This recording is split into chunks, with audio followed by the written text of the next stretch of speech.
Hello and welcome to Business Compass. Today on Business Compass, I have two amazing young ladies with us in the studio. And they are going to walk us through their entrepreneurial journey, and we'll see some of the challenges that they are facing moving from one kind of business into another kind of business. So Belinda and Gloria, welcome to Business Compass. Thank you. It's also my privilege to have two other amazing women in the panel with me today who are joining us as experts and will be supporting us in the journey that we're going to take today. Mrs. Mona Quartey is a founding director and the managing partner of BVM Advisory Services.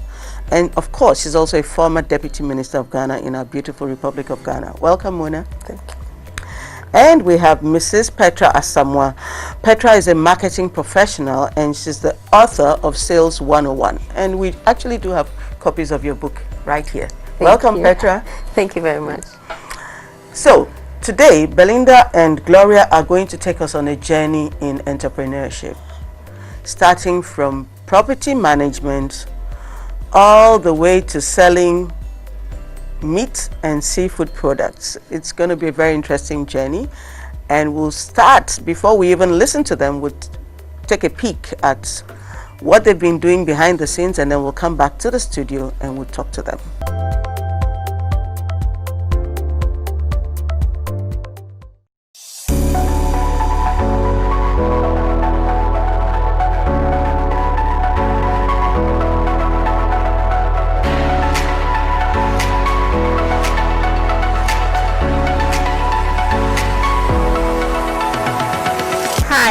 My name is Belinda Otu and I'm the CEO for Bels Meat and Seafood Hub.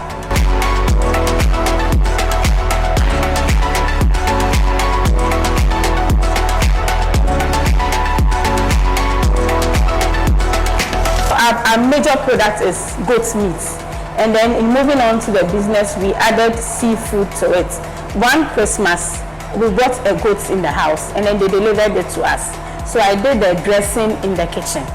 And then I realized that I fell in love with the tying of the intestines, which made it something very different. So when my mom came, she was surprised that when the goat was delivered, I was able to do that packaging.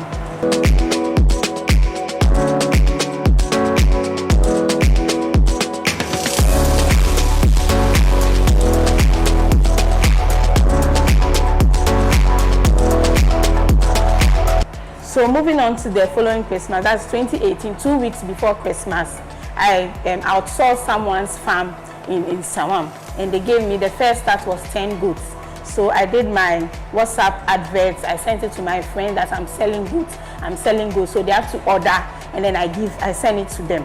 Because I didn't have the goats readily available. But because everybody knows that, most of my friends on WhatsApp knows that I paste goat meat, so they assume that I had something like that. So that sold for me for 2018.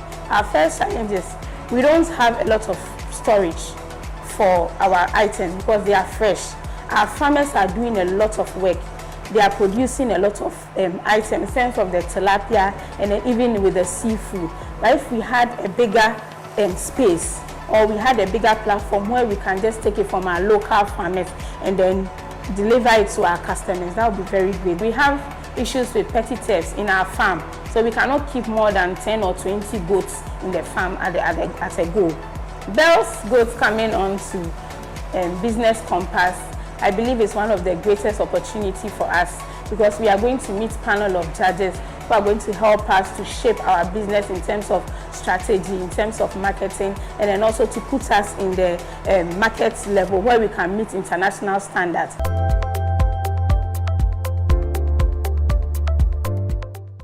So, we're back, and Belinda and Gloria, again, thank you for coming to Business Compass. And just tell us briefly, how did this journey start? You started in properties, I believe. Yes. Okay, how did that go? We started in 2017 when I was working with my company, and then one of my friends contacted me that she had a family property that she wanted to sell.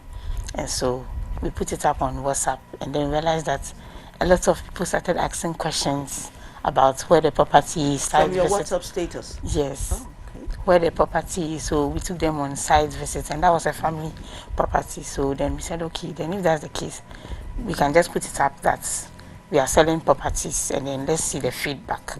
So we just started question and answers, and then realized that my friends around my age needs like house or land to buy, and so I decided to do the research, finding out where I can get lands that we can pay for 2 or 3 years. Okay. And then that's how come we you started selling lands on credit to people, and they were paying in monthly installments. Yes. And so that's how Bels Properties started. Okay.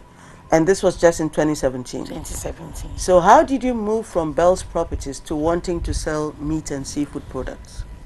Bels Properties was moving, but was not moving very fast, like month on month. But once in a while, we get a client, we go and visit the place, and then we. So the revenue stream was not consistent. Yes. Once in a while, you get a good deal, and yes, and then Bels Goats also came in. How do you move from properties to goats? The goats came in because same on WhatsApp status. Every Friday in our office we have a canteen, and then we have fufu on Fridays. So I want to go to this office. Okay. So every Friday we when they serve us the fufu, and then the people that prepare the food, I'm very free with them, so they tell me the soup that we are eating, so I prepare and I take pictures and then post it on my WhatsApp status, so my friends could relate with me that Friday. So sometimes when I forget or I'm not in the office on Friday, you know, they ask me, hey, today what are you eating? And so that brought about the idea that at least what I was posting for fun, when I don't post, people can WhatsApp me that what am I eating on that particular day. So when the idea of goat meat came up, when I shared with my friends, they were able to relate with it because of what I was posting on Fridays. So from there, you started selling goat meat to your friends from your WhatsApp status? From my WhatsApp, because I posted it there that I'm selling. That was 2 weeks to Christmas. That I'm selling goat meat. If you want goats, let me know. You pre-order. And when I was sharing it on WhatsApp status, I didn't have any goats. I didn't have any capital. But I just knew that definitely somebody will order, and then I'll go and look for it and then supply it to them. But the first post, I just had 4 people.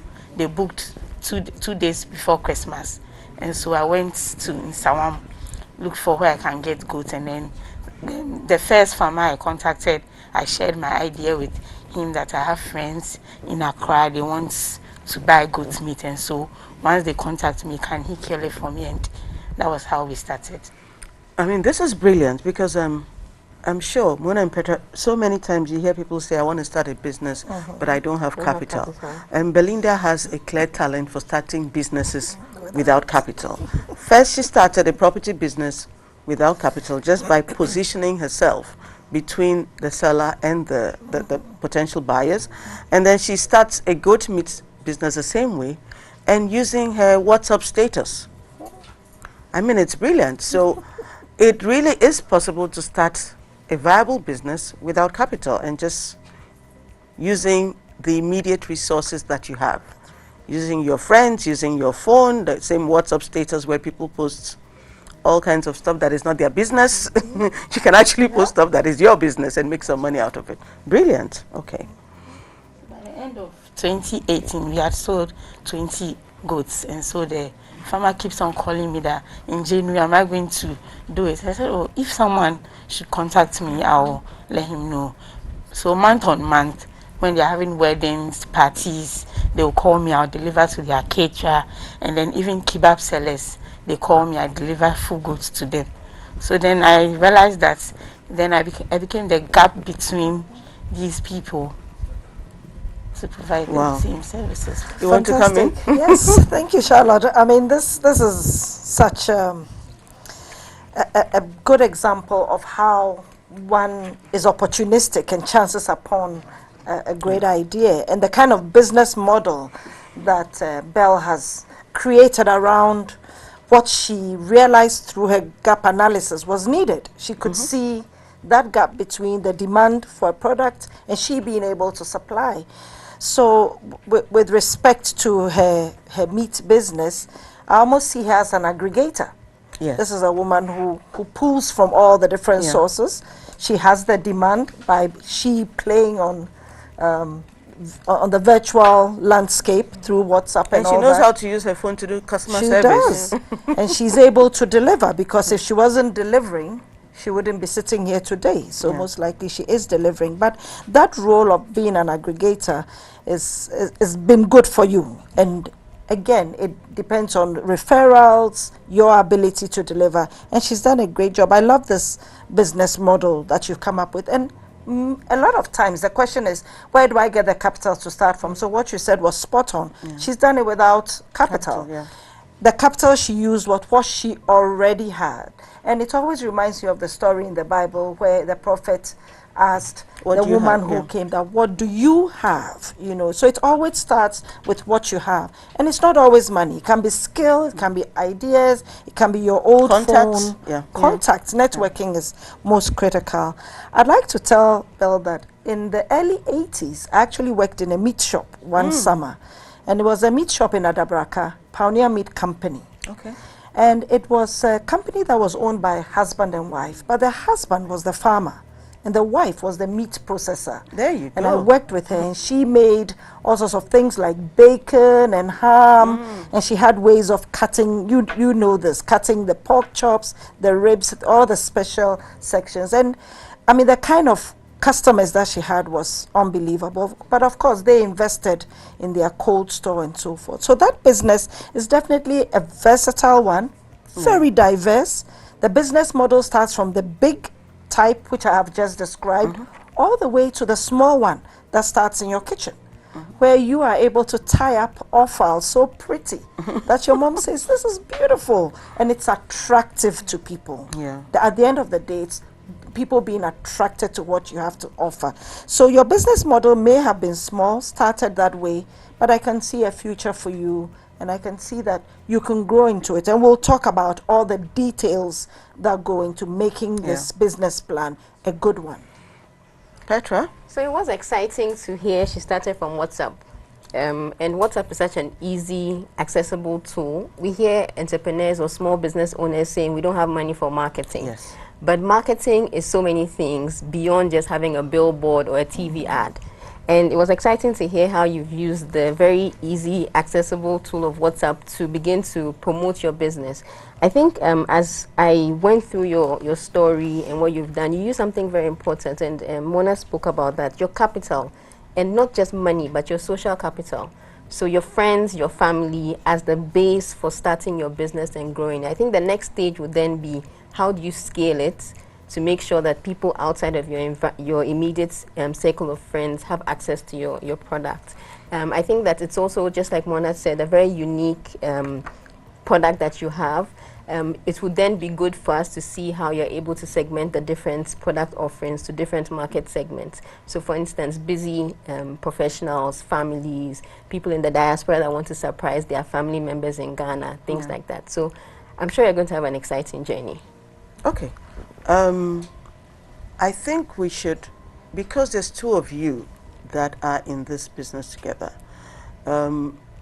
we need to look at the naming of the business, how it's progressed. We need to look at the legal structures of the business. How are you managing this partnership for those at home who are thinking of going into partnerships? And then we also need to look at, because you are in the business of handling food, meat, seafood products, you know, fish, what are the kinds of licenses that one requires to go into this kind of business, so that anyone who is sitting at home and who wants to go into this can know all the steps that they have to take. So let's start. So you and Gloria are in this together. Yes. How does that work out on paper? Have you done a legal structuring, or you now need to do a legal structuring? We are now doing the legal structuring. The reason being that we haven't actually converted the business, the initial Bels property, to accommodate the activities that we are doing at the moment. Okay. So we've initiated the process of conversion. We've made the payments to actually, we had some penalties and all that, so we had to pay all that to necessitate the conversion. Okay, but So you're converting into what legal vehicle? Are you going to be a limited liability company? Are you going to be a partnership? A limited liability. Do you know what that entails? Yes, we do. What does it entail? It means that we become separate from the business. Yes. Yes. We're going to have 2 directors and then a secretary on. And of course, the 2 directors are both of you. Yes. Oh, yeah. There you go.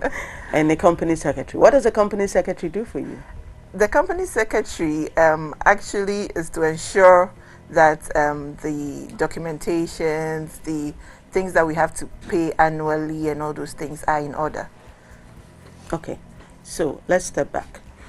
You're converting to a limited liability company, and that I would highly recommend as a lawyer for people who are in your situation, because you're dealing with food. You're dealing with things that people consume. By the very nature of the business, there are risks that it carries.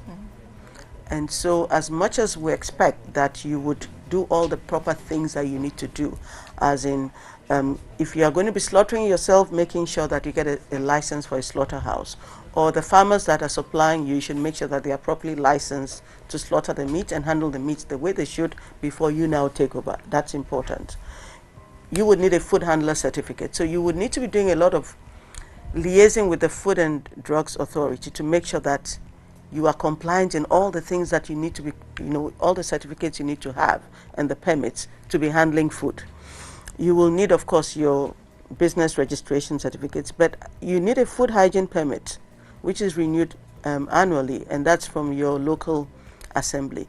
In your case, it may be multiple assemblies because you're getting meat, you're getting your fish products from different places. Just ensure that in every area where you're operating as a business or where you have a premises, you need to be properly licensed.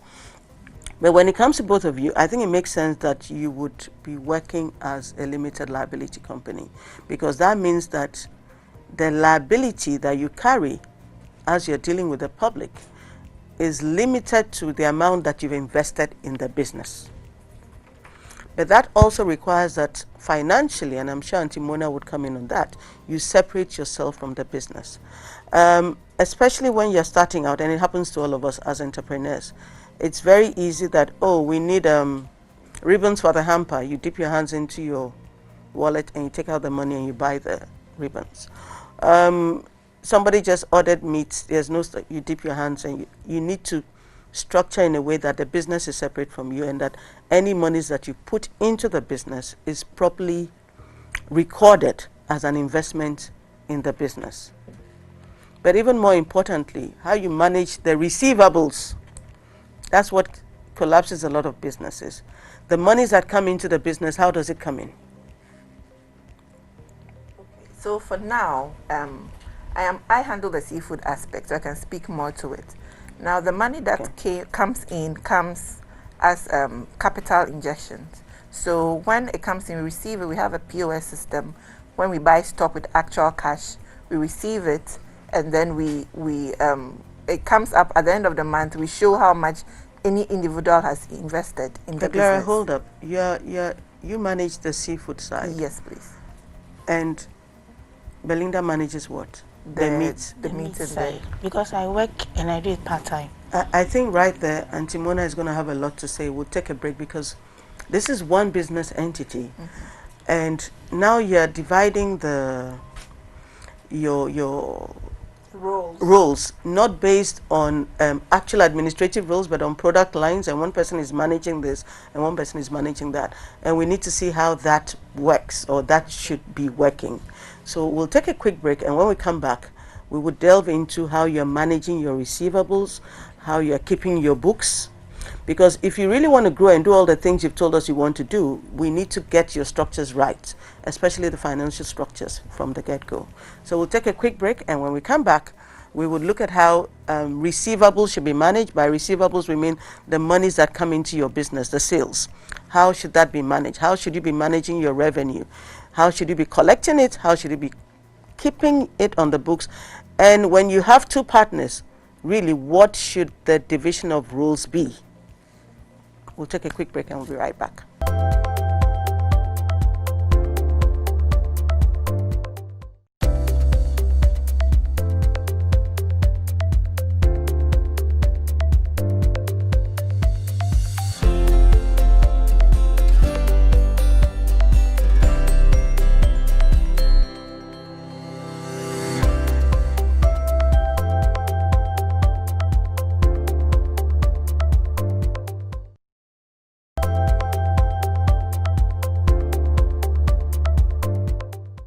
Welcome back, viewers, and thank you so much for joining us today.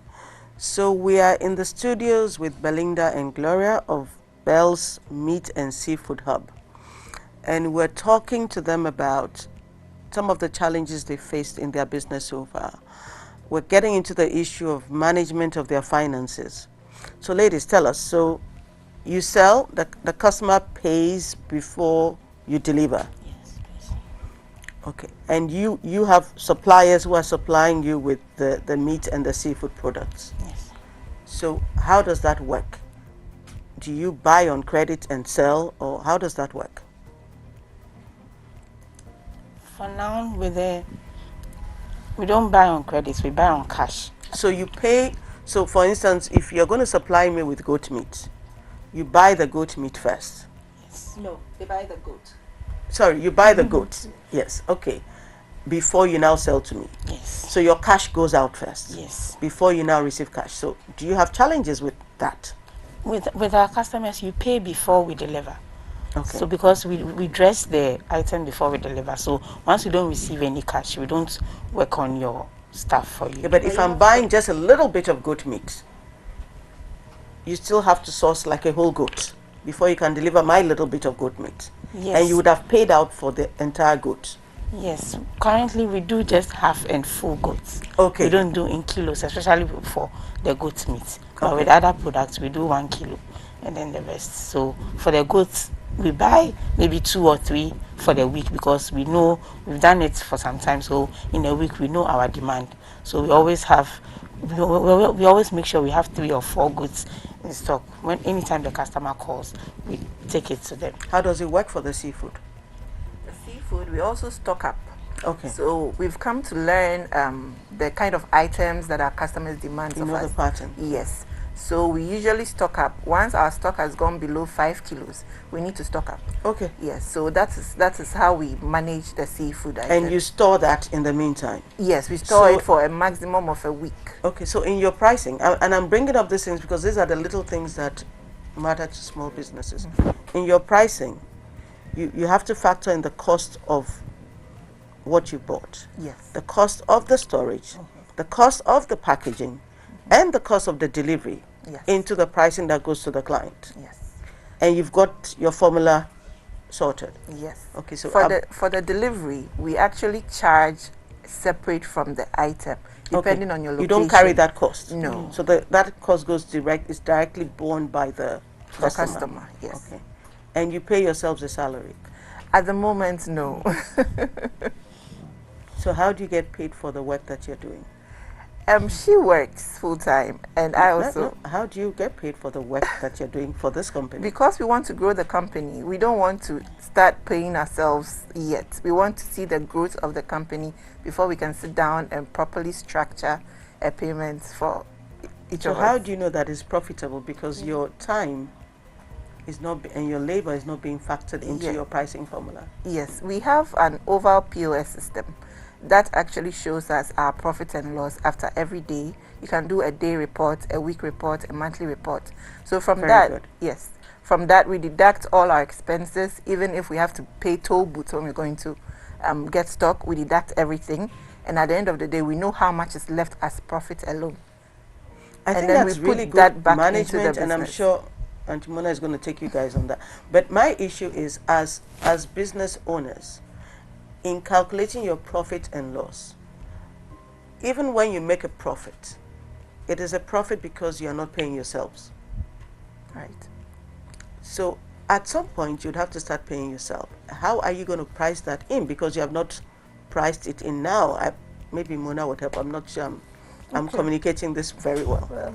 So ladies, you've told us a little bit about your supply chain, starting from where you source your goods from, whether it's seafood or it's meat, yeah. where you source it from. Of course, there are transportation costs involved in going to those places. You've also told us about storage, and actually for now, we've only spoken about storage of meat products or seafood product. However, I also hear you at some point talking about storing livestock, and you mentioned that you have a place. I don't know whether we can call it a farm, but you do have a place where you store livestock. And I can see the wisdom in that. Sometimes you need to even fatten the livestock before you can actually go ahead and do what has to be done to it. So you have that in the supply chain as well, where you are storing livestock and you're also storing what has already been cut up ready for sale. So at the point of sale, an order comes in and the purchase takes place. You talked about you being able to know your profit and loss on a daily basis. What you actually get to know on a daily basis is your revenue, not profit. It is revenue, the cash sales inflow, what has come in. So that's what we call the revenue that came in. Okay. Later, whether it's a week or on a monthly basis, depending on how your bookkeeping is done, you would sit down and look at all the inflows, and then you'd also lay out all the outflows. And you spoke to some of that, being like toll booth payments, cost of fuel, cost of whether you're running a vehicle storage, to go back and back. Then, of course, your energy costs for running your kitchen and your I'll call it cold store for now. So then, at the end of the month, you're able to tell whether you have a positive difference or a negative difference. Now that's only at a certain point in time. This continues till it's a quarter, which is 3 months, half year, or the full year. Then you can determine whether the business has been viable or not. Some of the important things that Charlotte tried to raise with you is about being able to tell the feasibility or viability of a business. Certain businesses are more out of passion, born out of passion, and therefore you are not even looking for a profit. You just want to offer a service. But in this particular case, you do want to cover your expenses. So even if you didn't have a big margin, and the margin is the difference that comes to you after you have taken out your costs from the revenue. If you didn't even want that, you would want to cover costs. You don't want to go and buy 100 CDs gold, spend money on it, cut it up into little bits, and then sell it for 80 CDs as meat products. That's a loss right there. It's a loss of more than 20 CDs actually. However, you would have in mind, and I know that you have that in mind, but how do you do that scientifically, where you say, I should be able to sell this goat and make an extra 100 CDs on what I bought it for. So I bought it for 100. By the time I finish selling it, I should have 200 CDs on this one and goat. be able to pay yourselves. So that you've covered all the things that you want to cover. So that kind of that exercise, you need to sit down and then plot that out so that you don't finish and say, oh, we sold it at a loss, or oh, we didn't make as much as we expected. For example, being able to pay yourselves, or being able to pay ECG for the electricity, or Ghana Water for the water. I'm sure you use a lot of water. Another thing, apart from storage, which determines flow, because sometimes you can't tell a customer, oh, we don't have squid. 2 weeks, we still don't have squid. It means you are not keeping safety. We call them safety levels, but in inventory we call it safety levels. That's like the basic stock you need to have at every point of everything. So you must have an idea of that and how to maintain that. Now that means that you must have enough money to buy and stock. So in fact, an investment takes place amongst you investors. You put out some money upfront to purchase these things, and then they are subsequently sold, and you make sure that you always have your stock, and therefore your storage is continuous. It's 24/7, because seafood and meat has to be kept frozen at a certain temperature all the time. You never turn it off. In fact, I would expect that you also have a backup. So if you don't, that's one of the things amongst the business plan you need to start thinking about, a generator that comes on when electricity company takes away electricity, even in the distribution. For now, you may be using motorbikes, am I right? That keep it in a cold sort of box and get it there.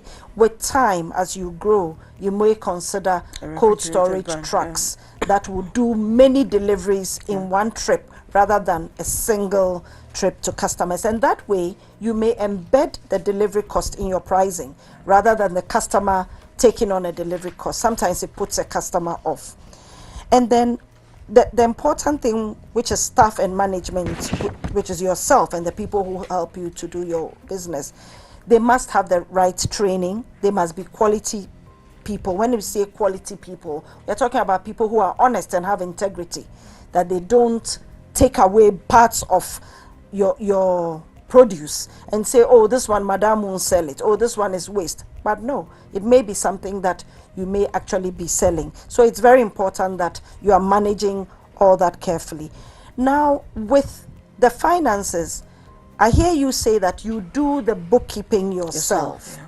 When it comes to financing, that is yourself. You investing money. Nobody's going to do that for you unless you invite someone. So that's you investing yourself. But when it comes to bookkeeping, ideally, it's best to have an independent bookkeeper who is really just recording everything that you're doing.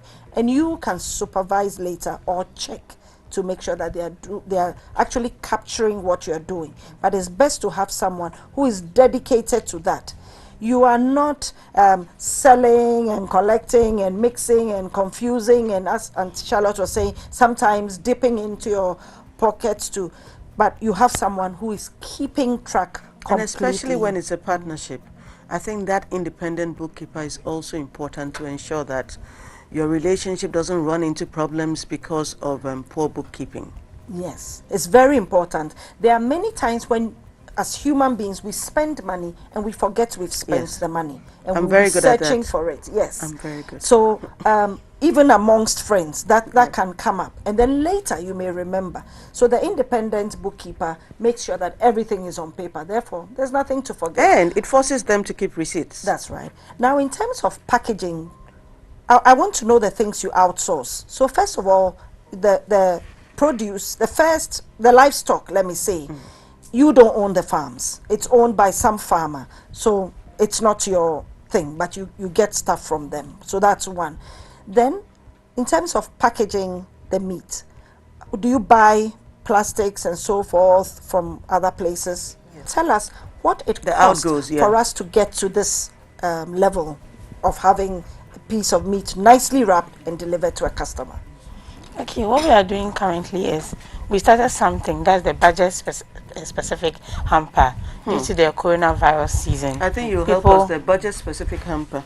People were not able to go to markets to buy meat, so they will call me, Bel, they have 200 cedis or 300 cedis. They want a little bit of this.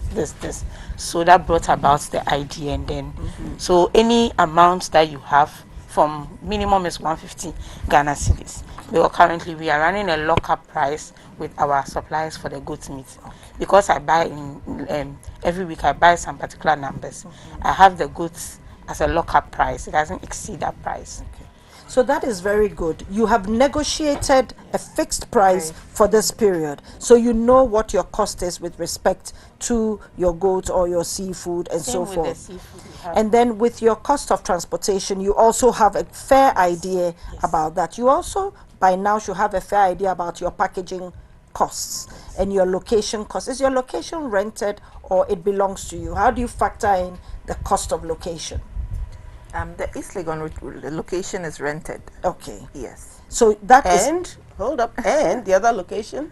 The other location, we are officially opening it tomorrow. Like we've now set it up. So did you rent in it? a family house. That's your own home. There is you put no cost to it. No cost. And that's why you need to relook at what you call profit again. You are not paying yourselves. You are not factoring in costs that you think are free, but the day those costs are no longer free, that could impact your business. And so it is important that you start putting some numbers to it. That's what Auntie Mona is trying to talk to you about. To help you with that, and this is just in a nutshell, maybe my last comment, to help you know your costs of all aspects of your business. And that's why I took you through, so you know each part of it. Some parts of it don't need to be done by yourselves. You can actually farm out some of this value chain. Okay, so for example, you don't need to kill animals yourself. You may buy them, but they go directly to an abattoir. Yes. And by going there, you will know what it costs for a goat, a cow, a pig to be killed. So that cost is there. Packaging will then be your business, your core business, because you don't rear the livestock. Your core business will be cutting and packaging and then marketing or selling to your customer. The delivery, you used to farm it out, you're thinking of doing it yourself now. By having farmed it out before, you know what it costs, and therefore it helps you be able to price it, because we are all the experts here will be concerned about whether you are getting any return on your investments at all, and therefore whether you are pricing properly. So once you can farm out certain parts of the job, do that. You don't need to do everything by yourself. Small business owners, always remember, you don't need to do all the value chain by yourself. You can farm out parts of it, and then you include it in your pricing and in your costing as well.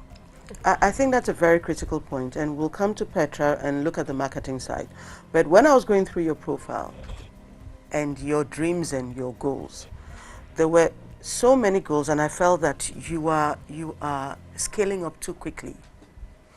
And you wanted to be, it's almost like you wanted to be in the entire value chain. You want to be in the rearing, you want to be in the sourcing, you want to be in the storage, you want to be in the marketing, you want to be in the packaging. And it's too much for a small business. And what we're saying also is that because you're getting some things for free, you're not even putting a cost to it. So you may be assuming you are more profitable than you actually are. For some of the things that you want to do going forward, it may get to the point where you need outside investors to come in. They would not see you as profitable because you're not putting a cost to a lot of things because you think you're getting free. And you're also spreading yourself too thin. And I think the key word here is collaborate. The same way you're collaborating with the farmers who are rearing the livestock and supplying to you, you need to look for other avenues of collaboration and take the heavy cost, the capital investments off you, and give yourselves time to stabilize in the industry where you are before you start looking at all those other things you want to do. So like Auntie Mona is saying, find avenues for collaboration. Find abattoirs that you can collaborate with so that the meat goes there, the slaughter, they have all the permits and the licenses, it's done in a hygienic and sanitary manner before it comes to you, and then you do the packaging and you do the supply. And we need to be clear from the marketing side, and we're coming to deal with that. When clients are coming to you, when your customers are coming, what are they coming to you for? What are you really selling? I think it's a bit unclear what you are actually selling in terms of services. So we'll take a quick break, and when we come back, we'll look at their business from the marketing side and what they can do better to improve it.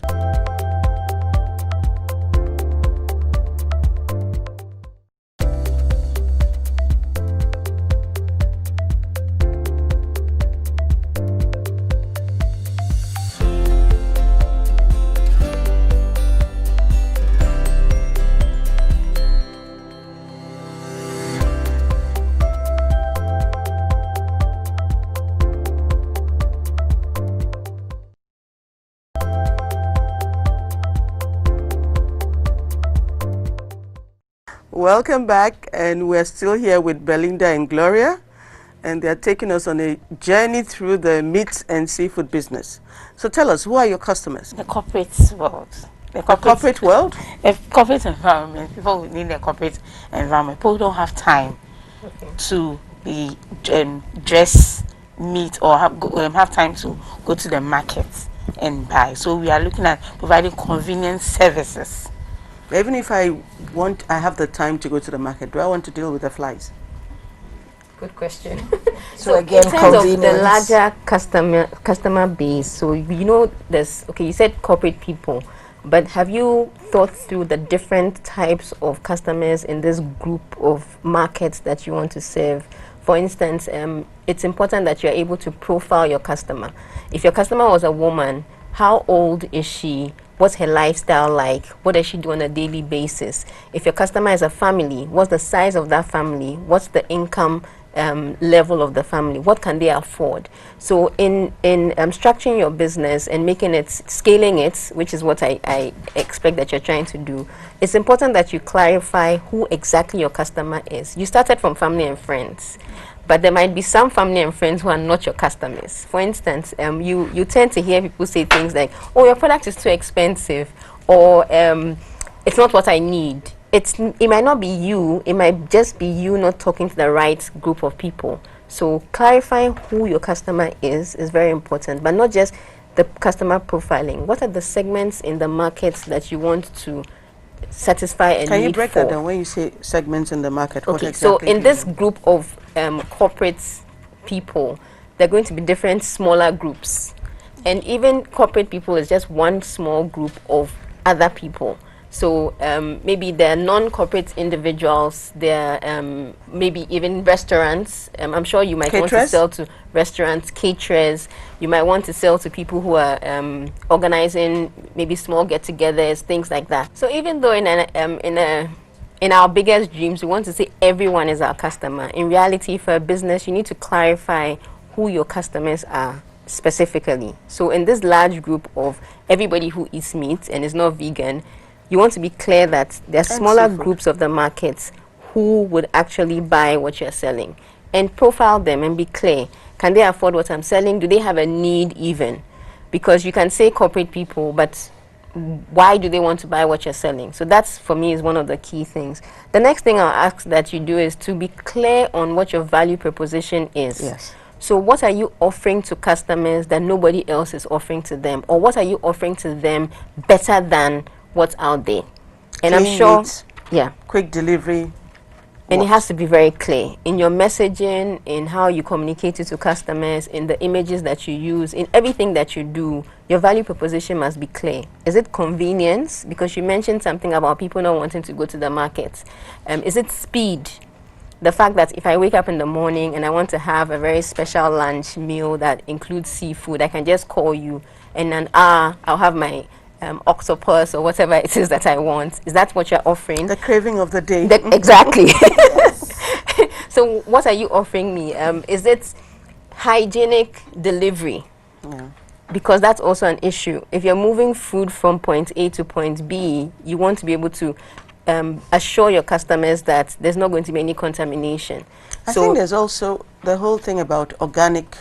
Yes. Meat. As well, yeah. What are the livestock being fed on? Are they being fed on harmful chemicals and injections and all that, or they are, as they say, are they grass-fed? Yes, are they grass-fed? So Yes. that's a key selling point. If you can ensure from that value chain that they are, grass-fed, organic, healthy livestock, then translates into another unique selling point or value proposition. I think in your profile you mentioned something about buying directly from farmers as well. So you're empowering smallholder farmers. That's something that you can magnify, because it's an important part of our economy that farmers at that level get ready market for their produce. So, but it has to be very clear in the things that you say, in how you project the business. You have to be clear about it. Even being sustainably responsible. So you're not disposing of the waste from your business in a way that's harmful to the environment. Can be something that you are projecting to your customers as well. But they may have to look at their packaging again. Yes, for that. yes. Because if Reduce you're the using a lot of plastics and go polythene, into, if you're using a lot of polythene, then the questions of how environmentally sustainable and responsible are you becomes an issue. So if you can even put in very basic incentives for customers. If you're using polythene, are they going to return the plastics to you? Would they get a discount if they return the bowl? All of those things help. Which also helps you get repeat orders. Yes, yes, okay. And then the final thing for me will be, how are you positioning the business? In the minds of your customer, where do you want to sit? Are you positioning as a convenient, affordable business? Are you positioning yourself as a high market niche product or service for a particular type of people? That also has to be clarified in your messaging. I think from the marketing has kind of taken us into your whole strategic goal and visioning. And even when we discussed your business in-house, it was not very clear what your value proposition was. We see a lot of passion, but there's a lot of work you both have to sit and do together in terms of making sure that this passion also becomes profitable. And in terms of what is your unique value proposition that you're selling. That, I think, would also affect your strategic goals a bit more. And you'd find that when you streamline that vision and you sit and you set timelines for all the goals you need to attain to get to that vision, you would also see the need not to go into a lot of things you intended earlier, and to kind of narrow it a bit strengthen the base of what you have, collaborate more. And I think you even from the way you started the business, it shows that you do have a key strength in forming partnerships with your suppliers. It would be very good to build up on that and expand on that need for collaboration and partnership, and try and strengthen the relationship so that you don't have to do a lot more. You don't need to deploy a lot of capital. You don't need to build a cold store. You can form a strong partnership with a cold store and put the capital rather into your stocks rather than into more overheads. So I think there's a little bit of homework you need to do in terms of your visioning process.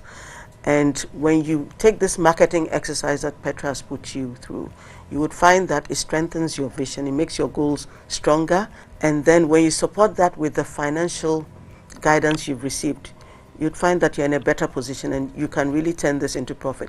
And it's not, don't treat the business as a joke. That's what we all tend to do. You need to put a value on the time and the labor that you're putting into it and cost it. If you're using family property, put a cost to it, because there is nothing free and it's all part of your expenses. Even if you're not paying for it today, you may be paying for it tomorrow. So maybe you should have it's a different kind of mindset in terms of approaching the business. Take it a bit more seriously. You started it as a hobby. Now we need to turn it into a business. And for the business, every expense, everything needs to be costed. Yeah. But I think we also need to look at your partnership, because there are a lot of people at home who, friends, family, who have come into an accidental partnership. So how do we formalize that partnership? So how do you see your roles? What do both of you bring to the partnership? Okay, I come in with not just goat meat. No, Okay. but I come in with like ideas. I want us to do this. I've seen this. I know this person. Let's contact this person. How do we go about it? And then she will put my ideas together. And then we do research. Because some of the things come as like a picture. So this is how I see it.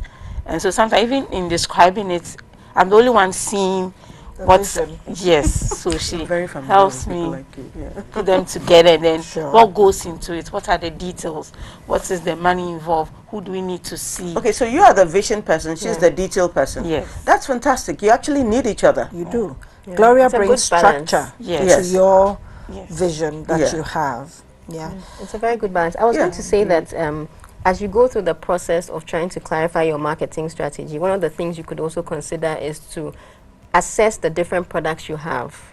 So do a products analysis and figure out what products are profitable, like Charlotte said, and which ones do we want to focus on. So you're going to have in your product portfolio some that you may like, but they're not profitable. And as a business, you have to make the tough decision to decide that, okay, we've done this for a while. It's not making us any money. It's just a nice thing that we do. Yes, and nobody's buying it. Surprisingly, Ghanaians enjoy a lot of meat and fish. So you don't have any products? Okay. We don't have, there's no product that we can point that. And because we are putting it together, someone will call for just fish. At the end of the day, we'll take pork. We'll take tilapia. Okay. That's brilliant. That's good. Okay. So you have a way of bundling it and packaging it for people to buy. That's wonderful. Good, But as you grow the business, you have to do this product analysis so that you're clear that in all of these things you are doing, we're not just focusing on things that feel good, but the things that actually make money for the business. Yes. Another thing too is that in our line of business, some of the items become seasonal. So for example, in terms of the supply, there are seasons where you won't get specific items from the sea. And then in terms of the demand, there's certain seasons you won't get people buying specific things. And then when it does come, it comes in bulk. That is where our challenge with storage is. And then sometimes too, when you strike a sort of an acquaintance with the fishermen, it helps because when they get their fishes, they call you first hand, and then you can That's select all you need. what you need and then store it. Yes. So that's something that you can also sell. But you don't have to do the storage and everything yourself. Yourself. Collaborate. Yes. Okay. So you can actually Collaborate. sell Farm to out the a lot market. of these things. the fact that maybe there's a particular item not available on the market, but you have first right of purchase, and you're able to get it, and you can sell it at a premium price. Yeah. You need to know really what your return is on this thing that we call investment, which is your energy, what you put in terms of money, in terms of skills, ideas, and so forth, and all the people that you hire. Charlotte, just to wrap up on this one, I'd like to say that you are thinking of growth, of expansion, and there's nothing wrong with that. You need to be a little careful about having too much brick and mortar. You have 2 locations Already, now, yeah. but you are really just trying to get, as we found out from your value proposition, a product or a service to a client. You don't need for the client to actually come to your place often. So maybe you want to reduce that and instead invest in how you deliver to the customer and get stuff to the customer. Because your value proposition is convenience, bottom line. You are not farming. You are not. You are just preparing it and delivering it to. So that is one of the things you want to do. And therefore, I'll ask you to relook at your expansion plan. Yes. And view it in that light. How can I be efficient and effective in delivering this value proposition to the target market, so that I don't spend too much and I can increase my margin? Okay, so Belinda and Gloria, the message is, as much as we want you to grow, scale up slowly. Think more about collaborating, reduce your overheads, and focus on what your core business is. We're going to take a break now. We'll go to the Coach's Corner, and when we come back, we'll wrap up this discussion with Belinda and Gloria.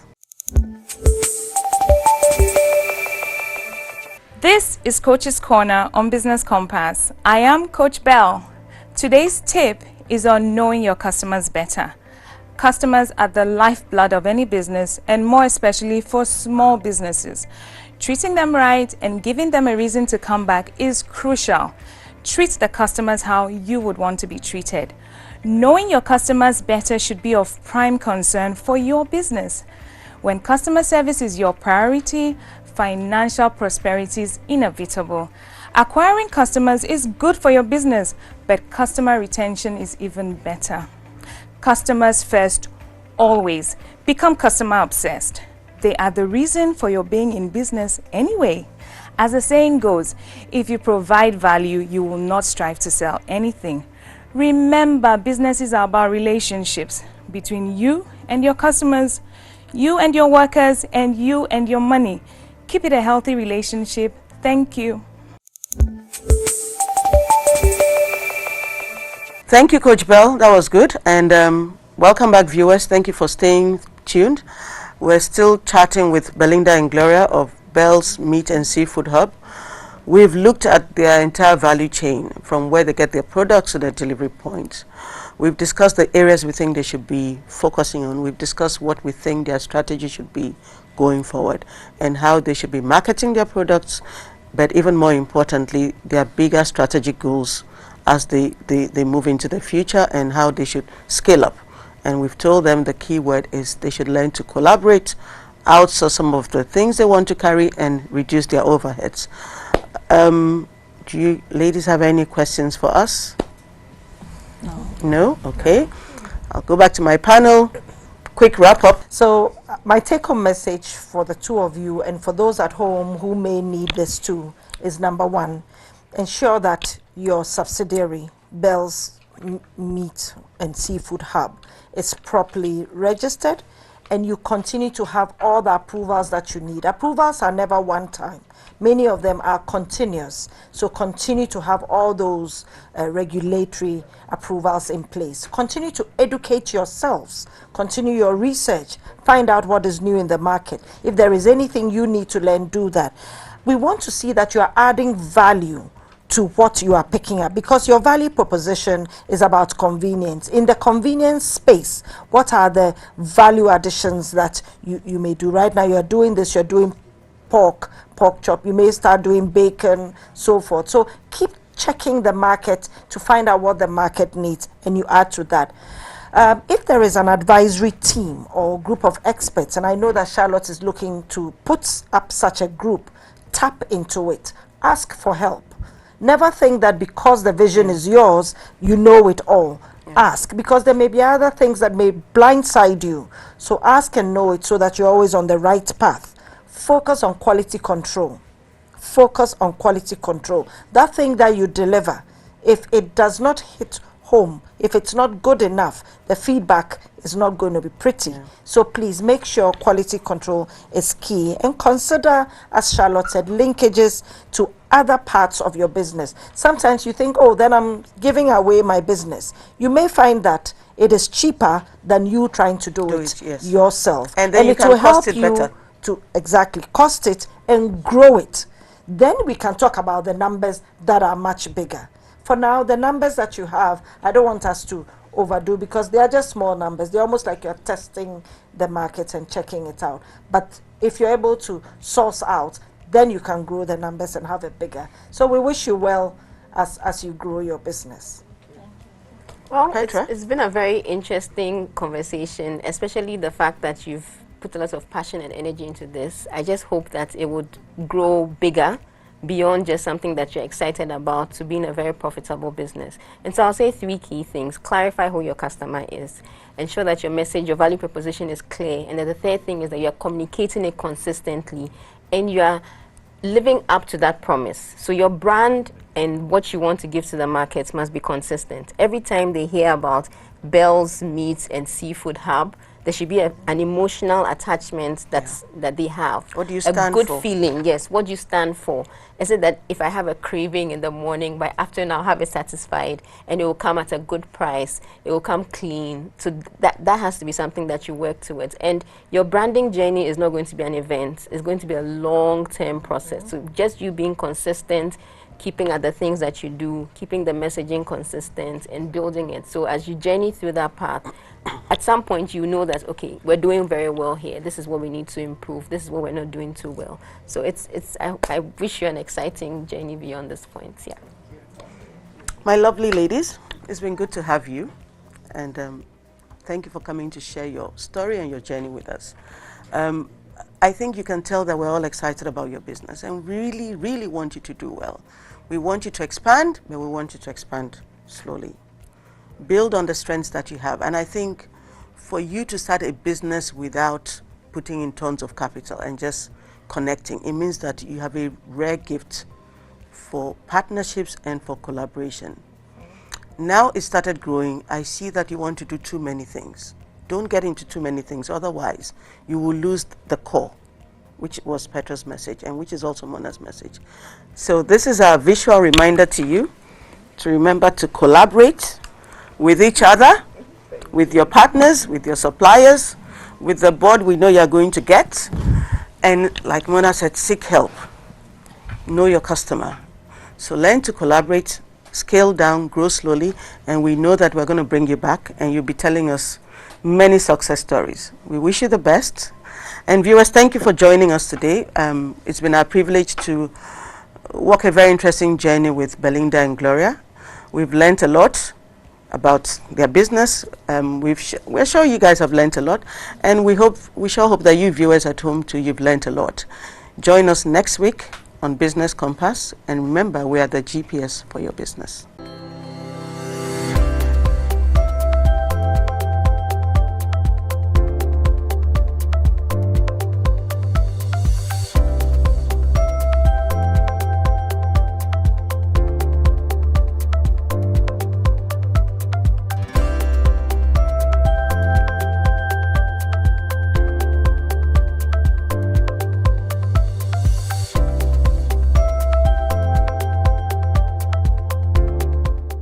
So I took 3 things away from the discussion that we had. The first being that we need to get proper structures in place in terms of regulations, in terms of registration.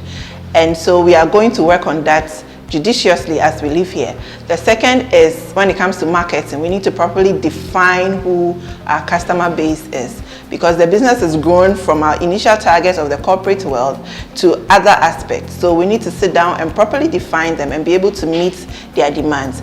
And the third will be our value proposition. What is it exactly that we are selling? So are we selling how efficient we are, how we do everything in a hygienic environment, how fast we actually deliver on orders? So as we live here, we're going to have a proper meeting, a proper discussion, put pen on paper and actually jot all these things down and work on them. We thought starting a business, we thought you could just do everything by yourself. But today we've learned from the panels that we should go through our line of business, and then we cannot do everything by ourselves. We should outsource and then learn to collaborate. It makes us our head cost be reduced if we are able to collaborate with other sources.